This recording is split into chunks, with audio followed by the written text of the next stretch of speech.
इनको कौटिल्य और विष्णुगुप्त के नाम से जाना जाता था। पिता का नाम चाणक्य, इसीलिए इनका नाम पड़ा चाणक्य। बुद्धि के भगवान, इनकी कूटनीतियों पर चल के कई साम्राज्य स्थापित हुए। आज कई बड़ी मिनिस्ट्रीज है हमारे देश में। Education minister, home minister, finance minister, defence minister, foreign minister, ये सारी सबसे इंपॉर्टेंट मिनिस्ट्री हैं। और ये ऐसे व्यक्ति थे जो सारी मिनिस्ट्रीज अकेले देखने में सबसे ज्यादा सक्षम, और इनसे ऊपर प्राइम मिनिस्टर, ये खुद आगे चल के चंद्रगुप्त मौर्य के प्राइम मिनिस्टर हुए। नालंदा के विश्वविद्यालय में ये एक प्रोफेसर थे, एक शिक्षक थे। शिक्षक होने के साथ साथ इंटरनेशनल डिप्लोमेसी कैसे बिल्ड करनी है, पॉलिटिकल गवर्नेंस कैसे लाना है, प्लानिंग कमीशन को कैसे तैयार करना है, ऑडिटिंग मैकेनिज्म को कैसे तैयार करना है, इन सब में ये इतने एक्सपर्ट व्यक्ति। अगर आप भी बुद्धि अपनी बिल्ड करना चाहते हैं, बुद्धि का विकास चाहते हैं, इस वीडियो को ध्यान से देखिए। ये समुद्र शास्त्र में भी पारंगत थे। क्या होता है समुद्र शास्त्र? एक इंसान से बात करते वक्त उसके चेहरे को देख के बता देंगे कि व्यक्ति सोच क्या रहा है। इतना एक्यूरेट प्रोडिक्शन देंगे उसके बिहेवियर के बारे में, उसके इमोशंस के बारे में, उसके रिएक्शंस के बारे में। ये एक्सपर्टीज इनको आगे चल के कई साम्राज्य को स्थापित करने में इसकी मदद करी। इनके बचपन से शुरुआत करते हैं। एक बार चाणक्य बाहर बगीचे में खेल रहे थे। पीछे से इनके घर में एक एस्ट्रोलॉजर ज्योतिषी आया, जो उनकी माँ से जब मिला तो उन्होंने चाणक्य की पत्री देख के बोला कि ये तो आगे चल के इसके जीवन में राजयोग लिखा है, ये आगे चल के देश का बड़ा प्रधानमंत्री भी बन सकता है। अब माँ सोचने लगी अगर ये प्रधानमंत्री बन गया तो ये तो मुझको भूल जाएगा। तो उन्होंने कहा क्या ये बात सच है? बोला इसकी पुष्टि करनी हो तो चाणक्य के दांत को देखना, सामने वाले दांत पे उसके नागराज का चिन्ह होगा। और वो पुष्टि करने के लिए जब माँ ने बुलाया तो देखा कि चाणक्य के दांत पे वो चिन्ह था। तो माँ रोने लगी, बोली तू आगे चल के राजयोग के चलते प्रधानमंत्री बनेगा, मुझको भूल जाएगा। इतना सुनते ही चाणक्य ने पत्थर उठाया और अपना दांत तोड़ दिया और क्या बोला, माँ तेरे प्रेम के चलते मैं ऐसे हजारों राजपाट तुरंत खत्म कर दूंगा। इससे पता चलता है चाणक्य को कभी सत्ता का लोभ नहीं था। आगे चल के देशभक्त चाणक्य तक्षशिला के प्रधानाचार्य बने, प्रधानाध्यापक बने। उन्हीं दिनों सिकंदर पूरी दुनिया को जीतते हुए भारत की तरफ बढ़ रहा था। सोने की चिड़िया भारत को लूटने के लिए वो आक्रमण पे आक्रमण कर रहा था, पोरस को हरा चुका था। और चाणक्य के मन में उन दिनों एक ही सपना था, क्यों ना अखंड भारत का निर्माण किया जाए, एक शक्तिशाली राजा को खड़ा किया जाए। ये अलग अलग राजाओं से इन्होंने मिलना शुरू किया। उस समय मगध जो सबसे बड़ा साम्राज्य थे नंदा डायनेस्टी का, आज के समय में जो उड़ीसा है, बिहार है, उत्तर प्रदेश जो आज का समय है, वो सारा सब उस समय मगध कहलाया जाता था। और नंदा डायनेस्टी का सबसे बड़ा राजा धनानंद जी उसके पास गए और उसको इन्फ्लुएंस करने का प्रयास किया कि क्यों ना सिकंदर के खिलाफ हम तैयारी करें। और तब इन्होंने कहा, अच्छा उस समय धनानंद बिजी था, किन चीजों में बिजी था? वो प्रजा से कर वसूलता था, टैक्स लेता था और उसको अपने जुए सट्टे लॉटरी में, पर स्त्री गमन में, अपने भोग विलास के अंदर खर्च कर देता था।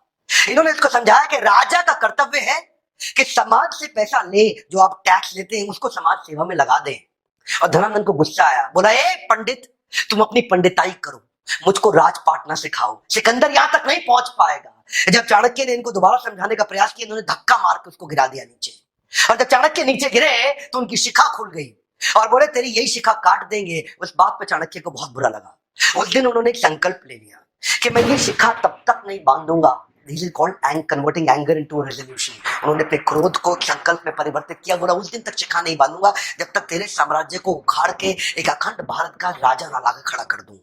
बहरहाल अब चाणक्य को लगने लगा कि अब समय आ गया कि मुझे ही किसी को कल्टीवेट और बिल्ड करना पड़ेगा। चाणक्य की डिटर्मिनेशन आपको इस बात से समझ में आएगी कि उन्होंने एक यंग लड़के के प्रति अपना जीवन समर्पित कर दिया, जिसका नाम था चंदू। इसका नाम आगे चल के पड़ा चंद्रगुप्त। इसको उन्होंने ट्रेनिंग दी, बहुत सारे संस्कार और सारे प्रकार के शास्त्र उसको सिखाए। इमेजिन करिए ये 17-18 साल के लड़के चाणक्य की मदद से इन्होंने सोचा कि मैं सिकंदर के साम्राज्य को उखाड़ दूंगा। चंद्रगुप्त को खुद को भी विश्वास नहीं था, लेकिन उनको निष्ठा थी, उनकी शरणागति थी चाणक्य पंडित के प्रति। चाणक्य उनको एडवाइस करते चले गए, गाइड करते चले गए। चंद्रगुप्त उनकी सारी बातों को मानते चले गए। ये कहते थे कि शत्रु की दुर्बलता जानने तक उसे अपना मित्र बनाए रखो।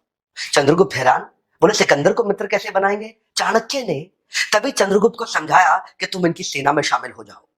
किसी प्रकार से इन्होंने छोटे से बालक को उनकी सेना में घुसाया और उनका एक फेथफुल सिपाही बना दिया, जिससे अंदर की सारी जानकारियां अब चाणक्य के पास आने लगी।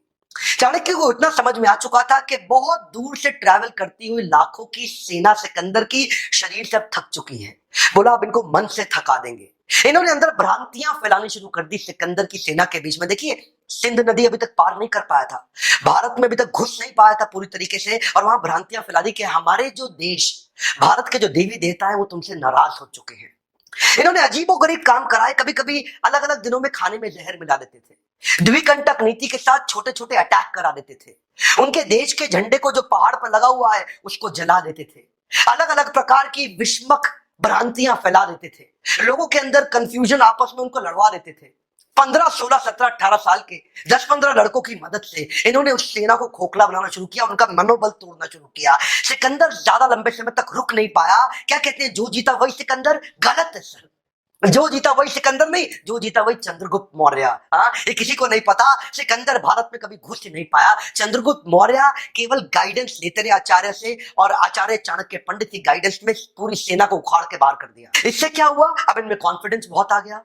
5,000 हाथी घोड़ों की एक सेना बना के सोचे कि मगध की राजधानी पाटलिपुत्र पर जाकर के एक हमला कर देते हैं और धनानंद को भी उखाड़ देंगे। अब ये ओवर कॉन्फिडेंस इनके लिए नुकसानदायक रहा। ये पहुंच तो गए 5,000 के हाथी घोड़ों छोटी सी सेना लेके, लेकिन आधे दिन के अंदर दोपहर होते होते ही मगध की सेना ने इनको उखाड़ के बर्बाद कर दिया, खत्म कर दिया। किसी प्रकार से चंद्रगुप्त चाणक्य ने अपनी जान बचाई, भाग करके एक झोपड़ी के पीछे जाके छिप गए।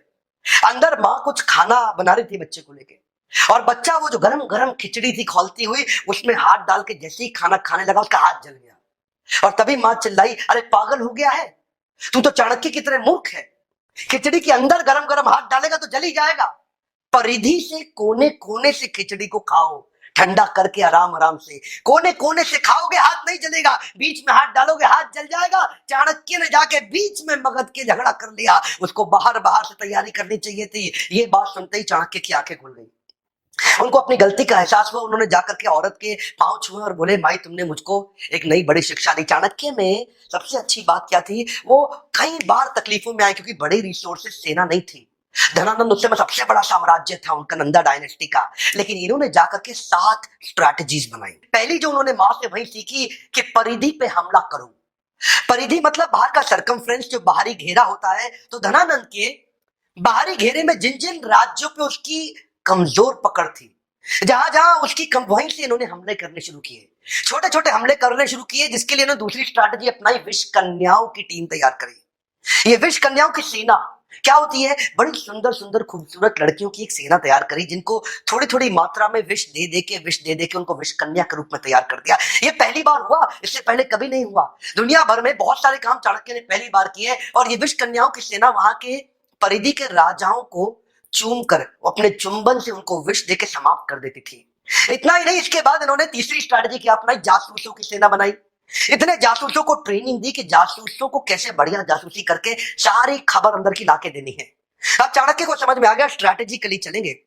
ये क्या कहते थे, शत्रु के साथ लेकर के कभी गुस्से से शत्रु के बारे में मत सोचो। अगर गुस्सा आ जाएगा शत्रु के खिलाफ तो आपकी एनालिटिकल एबिलिटी खत्म हो जाएगी। तो चाणक्य जो आंकलन करते थे ना, एनालिसिस, वैसा इतना जासूसों से इतनी इंफॉर्मेशन लाते थे, और कभी कभी जासूसों की भी जासूसी करा देते थे। चाणक्य इतने एक्सपर्ट थे कि पैरेलली चौथी स्ट्रैटेजी बना रहे थे, building a high performance team. ये इन्होंने कैसी करी, इन्होंने वात्सायन मुनि का एक वेश धारण कर लिया, और ये जानते थे कि अगर बड़ी सेना बनानी है तो उनके मन, बुद्धि और आत्मा को जीतना पड़ेगा।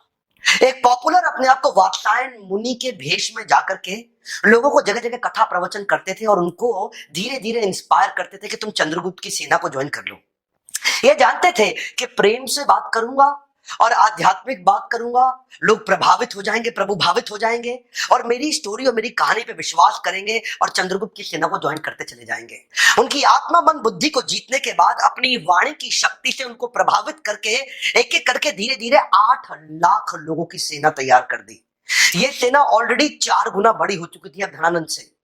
इनके पास हाथी घोड़ों की बड़ी सेना और घुड़सवार रथों की बड़ी सेना, पैदल सिपाहियों की सेना, इतनी बड़ी सेना धीरे धीरे ये देखिए सारी स्ट्रैटेजीज पैरेलल करते चले गए। हमारे देश में आज आरक्षण का बड़ा चक्कर चल रहा है ना, वहां पे आरक्षण के चक्कर के सख्त खिलाफ थे। ये कहते थे केवल योग्य व्यक्ति को आगे बढ़ाऊंगा, your country is only as powerful as your lieutenants.